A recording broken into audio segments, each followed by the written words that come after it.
ಮಳೆಗಾಲ ಬಂತಂದ್ರೆ ಹೆಚ್ಚಿನ ಕಡೆ ವಿವಿಧ ಬಗೆಯ ತಿನಿಸು ಹುಟ್ಟಿಕೊಳ್ತದೆ. ಇವುಗಳಲ್ಲಿ ಕೆಲವೊಂದು ಅಡುಗೆಗೆ ಉಪಯೋಗಿಸಲು ಯೋಗ್ಯವಾಗಿರುವಂಥದ್ದು ಆಗಿದ್ರೆ, ಇನ್ನು ಕೆಲವು ಅಡುಗೆಗೆ ಉಪಯೋಗಿಸಲು ಯೋಗ್ಯವಲ್ಲದ್ದು ಕೂಡ ಇರ್ತದೆ. ಇವತ್ತು ಮಂಗಳೂರು ಕಡೆ ಸಿಗುವಂತಹ ಒಂದು ವಿಧದ ಕಾಡು ಕೆಸ್ಸು ಇದು. ಇದನ್ನು ಉಪಯೋಗಿಸಿಕೊಂಡು ತೇಟ್ಲಕಟ್ಟಿ ಅಂದ್ರೆ ಇದು ಮಂಗಳೂರು ಕಡೆ ಮಾಡುವಂತಹ ಸಾಂಪ್ರದಾಯಿಕವಾದ ಅಡುಗೆ.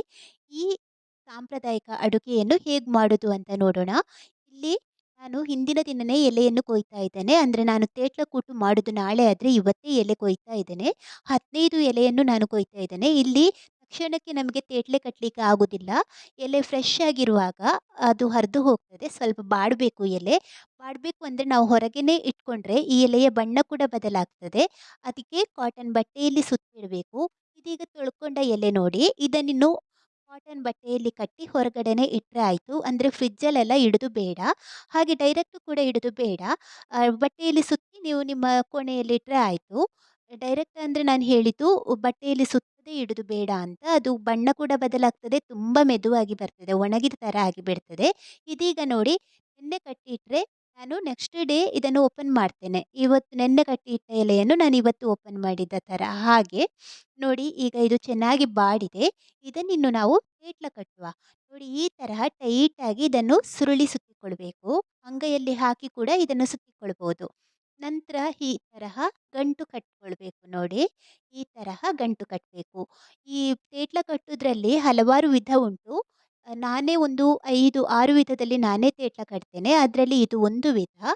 ಇದು ಜಾಸ್ತಿ ಕಷ್ಟ ಇಲ್ಲ. ನಿಮ್ಗೆ ನೋಡುವಾಗ ಸ್ವಲ್ಪ ಕಷ್ಟ ಇದೆ ಅನಿಸ್ಬೋದು. ಆದ್ರೆ ನೀವು ಟ್ರೈ ಮಾಡಿ ನೋಡಿದ್ರೆ ತುಂಬಾ ಸುಲಭ ಆಗ್ತದೆ. ಈಗ ಉದ್ದ ಇರುವ ತುದಿಯನ್ನು ಮತ್ತೆ ಸುರುಳಿ ಸುತ್ತಿಕೊಂಡು, ಗಂಟು ಇರ್ತದಲ್ವಾ, ಆ ಗ್ಯಾಪಲ್ಲಿ ಇದನ್ನು ಟೈಟಾಗಿ ನುಗ್ಗಿಸಿ ಇಡುವಂಥದ್ದು. ಇನ್ನು ಇದು ಬೇಯುವಾಗ ಕೂಡ ಅಂದ್ರೆ ಬಿಟ್ಕೊಳ್ಳುದಿಲ್ಲ. ಆದ್ರೆ ಟೈಟಾಗಿ ಇರಬೇಕು. ಲೂಸ್ ಆಗಿದ್ರೆ ಬಿಟ್ಕೊಳ್ಬಹುದು. ಟೈಟಾಗಿ ಇರುವ ಹಾಗೆ ನೋಡಿಕೊಳ್ಳಿ. ಈ ಎಲೆಯನ್ನು ಹೀಗೆ ಸುರುಳಿ ಸುತ್ತುವಾಗ ಅದರಲ್ಲಿ ತೊಟ್ಟೆಲ್ಲ ಏನೂ ಇರಬಾರ್ದು. ತೊಟ್ಟನ್ನು ಕೂಡ ನೀಟಾಗಿ ಇರಬೇಕು. ನೋಡಿ ಹೀಗೆ. ಯಾವ ಬದಿಯನ್ನು ನೀವು ಗಂಟಿಗೆ ಹಾಕುವಾಗ ನಿಮಗೆ ಉದ್ದ ಸಿಗ್ತದೋ ಆ ಬದಿಯನ್ನು ಸುರುಳಿ ಸುತ್ತಿಕೊಂಡು ಮಧ್ಯಕ್ಕೆ ನುಗ್ಗಿಸಿ ಇಡುವಂಥದ್ದು. ಇದು ಒಂದು ಸುಲಭದ ವಿಧಾನ. ಮತ್ತೆ ಈ ತೇಟ್ಲೆಯನ್ನು ಉಪಯೋಗಿಸಿಕೊಂಡು ಅಡುಗೆಯಲ್ಲಿ ಕೂಡ ಹಾಗೆ ಬೇರೆ ಬೇರೆ ವಿಧಾನದಲ್ಲಿ ಮಾಡಲಿಕ್ಕೆ ಆಗ್ತದೆ. ನಾನಿವತ್ತು ಮಾಡ್ತಾ ಇರೋದು ತರಕಾರಿ ಎಲ್ಲ ಹಾಕಿ ಮಾಡುವಂತಹ ಒಂದು ಕೂಟು.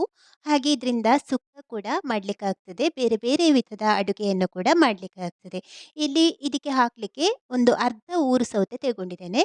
ಇದರ ಸಿಪ್ಪೆಯನ್ನು ತೆಗಿತಾ ಇಲ್ಲ, ಮೇಲಿನ ಬೀಜವನ್ನು ಮಾತ್ರ ತೆಗೊಂಡು ಕಟ್ ಮಾಡಿ ಬಳಸಿಕೊಳ್ತೇನೆ. ನಿಮ್ಗೆ ಇಷ್ಟ ಇಲ್ಲ ಅಂದರೆ ಸಿಪ್ಪೆಯನ್ನು ಕೂಡ ತೆಗೊಳ್ಬೋದು. ನಾನು ಸಿಪ್ಪೆ ತೆಗಿಲಿಕ್ಕೆ ಇಲ್ಲ ಯಾವಾಗಲೂ ಸೌತೆಕಾಯಿದು. ಸೌತೆಕಾಯಿ ಸಿಪ್ಪೆ ಸಮೇತನೇ ಹಾಕ್ಕೊಳ್ಳೋದು.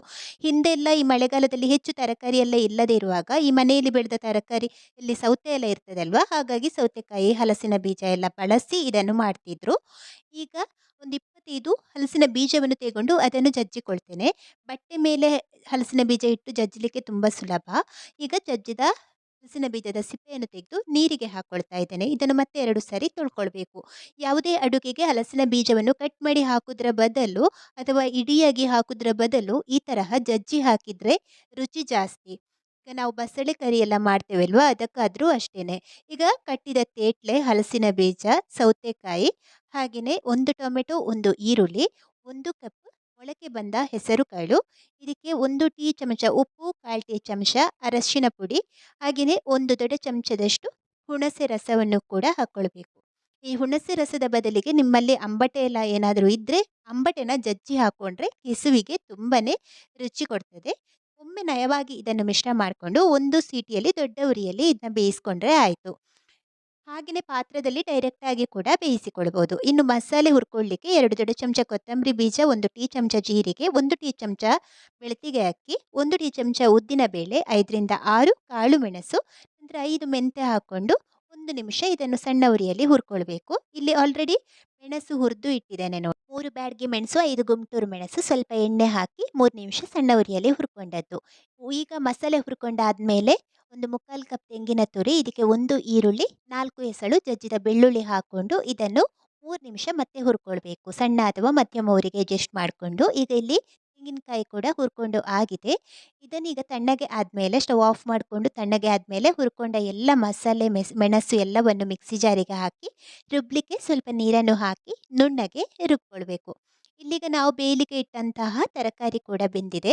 ಈ ತೇಟ್ಲವನ್ನು ಕುಕ್ಕರಿಗೆನೆ ಹಾಕಿ ಬೇಯಿಸೋ ಬದಲು ಮಸಾಲೆ ಜೊತೆ ಕೂಡ ಹಾಕಿ ಬೇಯಿಸ್ಕೊಳ್ಬೋದು. ಈಗ ನಾವು ಇಲ್ಲಿ ಪಾತ್ರೆಗೆ ಹಾಕಿ ಬೇಯಿಸ್ಕೊಂಡ್ರೂ ಸಾಕಾಗ್ತದೆ. ರುಬ್ಬಿದ ಮಸಾಲೆಗೆ 3/4 ಕಪ್ ನೀರು ಹಾಕೊಂಡು ಒಮ್ಮೆ ಚೆನ್ನಾಗಿ ಮಿಕ್ಸ್ ಮಾಡಿಕೊಂಡು ನ ಮತ್ತೆ ಇದಕ್ಕೆ ಬೇಯಿಸಿದ ತರಕಾರಿಯನ್ನ ಹಾಕ್ಕೊಳ್ಬೇಕು. ತುಂಬ ತೆಳ್ಳಗೆ ಮಾಡಬಾರ್ದು ಈ ಕೂಟು. ಒಂಥರ ಗಸಿ ಗಸಿ ಇದ್ರೇನೆ ರುಚಿ ಇದು. ಈಗ ಬೇಯಿಸಿದ ಈ ತರಕಾರಿಯನ್ನು ಕೂಡ ಇದಕ್ಕೆ ಹಾಕಿ ನಯವಾಗಿ ಒಂದ್ಸಲ ಇದನ್ನು ಮಿಶ್ರ ಮಾಡ್ಕೊಳ್ಳಿ. ಉಪ್ಪೆಲ್ಲ ನೋಡಿಕೊಂಡು ಅಡ್ಜಸ್ಟ್ ಮಾಡ್ಕೊಳ್ಳಿ. ಉಪ್ಪು ಬೇಕು ಅಂದರೆ ಸೇರಿಸ್ಕೊಳ್ಳಿ. ನಾನಿಲ್ಲಿ ಒಂದು ಅರ್ಧ ಚಮಚ ಉಪ್ಪು ಸೇರಿಸ್ಕೊಂಡಿದ್ದೇನೆ ಮತ್ತೆ. ವಿಡಿಯೋ ಕ್ಲಿಪ್ ಮಿಸ್ ಆಗಿದೆ ಅದು. 3 ನಿಮಿಷ ದೊಡ್ಡ ಉರಿಯಲ್ಲಿ ಇದನ್ನೀಗ ಕುದಿಸಿಕೊಂಡಿದ್ದೇನೆ. ಈಗ 3 ನಿಮಿಷ ಆದ ಮೇಲೆ ಇದಕ್ಕೆ ರುಚಿಗೆ ಒಂದು ತುಂಡು ಬೆಲ್ಲವನ್ನು ಹಾಕ್ಕೊಳ್ತೇನೆ ನಾನು. ನಿಮಗೆ ಇಷ್ಟ ಇಲ್ಲ ಅಂದರೆ ಸ್ಕಿಪ್ ಮಾಡ್ಬೋದು. ಆದರೆ ಬೆಲ್ಲ ಹಾಕಿದ್ರೆ ಗ್ರೇವಿಗೆ ಟೇಸ್ಟ್ ಚೆನ್ನಾಗಿ ಬರ್ತದೆ ಅಂತ. ಈಗ ಮುಚ್ಚಳ ಮುಚ್ಚಿಬಿಟ್ಟು ಇದನ್ನು 1 ನಿಮಿಷ ಕುದಿ ಬರಲಿಕ್ಕೆ ಬಿಡಬೇಕು. ಇಲ್ಲಿ ಚೆನ್ನಾಗಿ ಕುದಿ ಬಂದಿದೆ. ಇಲ್ಲೀಗ ತೇಟ್ಲ ಕೂಟು ಕೂಡ ರೆಡಿಯಾಗಿದೆ. ಇನ್ನು ಸ್ಟವ್ ಆಫ್ ಮಾಡಿಕೊಂಡು ಮುಚ್ಚಳ ಮುಚ್ಚಿ ಹಾಗೆಯೇ ಬಿಡಿ.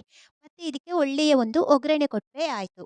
2 ದೊಡ್ಡ ಚಮಚ ತೆಂಗಿನೆಣ್ಣೆಗೆ 1 ಟೀ ಚಮಚ ಸಾಸಿವೆ, ನಂತರ 1 ಕೆಂಪು ಮೆಣಸು ಕಟ್ ಮಾಡಿ ಹಾಕ್ಕೊಂಡು ಇದಕ್ಕೆ ಸ್ವಲ್ಪ ಕರಿಬೇವಿನ ಎಲೆ ಹಾಕಿ, ಕರಿಬೇವಿನ ಎಲೆ ಗರಿ ಗರಿ ಆದಾಗ ತೇಟ್ಲ ಕೂಟಿಗೆ ಒಗ್ಗರಣೆ ಮಾಡಿಕೊಂಡ್ರೆ ಆಯಿತು. ಮುಚ್ಚಳ ಮುಚ್ಚಿ ಸ್ವಲ್ಪ ಹೊತ್ತು ಹಾಗೆ ಬಿಟ್ಟು ಮತ್ತೆ ಮೆತ್ತಗೆ ಇದನ್ನು ಮಿಶ್ರ ಮಾಡಿಕೊಂಡು ಅನ್ನದ ಜೊತೆಗೆ ತಿನ್ಲಿಕ್ಕಂತೂ ತುಂಬನೇ ರುಚಿ. ಹಾಗೆ ಇದು ದೋಸೆ, ಚಪಾತಿ ಇಂತಹ ಒಂದು ಬ್ರೇಕ್‌ಫಾಸ್ಟ್‌ಗೆ ಮಾಡುವಂತಹ ಯಾವುದೇ ತಿಂಡಿ ಜೊತೆಗೆ ಕೂಡ ಚೆನ್ನಾಗಿ ಇರ್ತದೆ. ಆದರೆ ತೆಳ್ಳಗೆ ಮಾಡಬಾರ್ದು. ಸ್ವಲ್ಪ ಗಸಿ ಗಸಿ ಇರಬೇಕು. ತುಂಬನೇ ರುಚಿಯಾಗಿ ಇರ್ತದೆ. ಹಲಸಿನ ಬೀಜ ಎಲ್ಲ ಹಾಕಿದ ಮೇಲೆ ಇದು ಮತ್ತೆ ಕೂಡ ದಪ್ಪ ಬರ್ತದೆ ಈ ಗ್ರೇವಿ. ನೋಡಿ ಈಗ ರುಚಿಯಾದ ತೇಟ್ಲ ಕೂಟು ರೆಡಿಯಾಗಿದೆ. ಒಂದು ಸಲ ಈ ವಿಧಾನದಲ್ಲಿ ನೀವು ಕೂಡ ಟ್ರೈ ಮಾಡಿ. ಮತ್ತೆ ಮುಂದಿನ ವಿಡಿಯೋದಲ್ಲಿ ಸಿಗೋಣ. ಧನ್ಯವಾದಗಳು.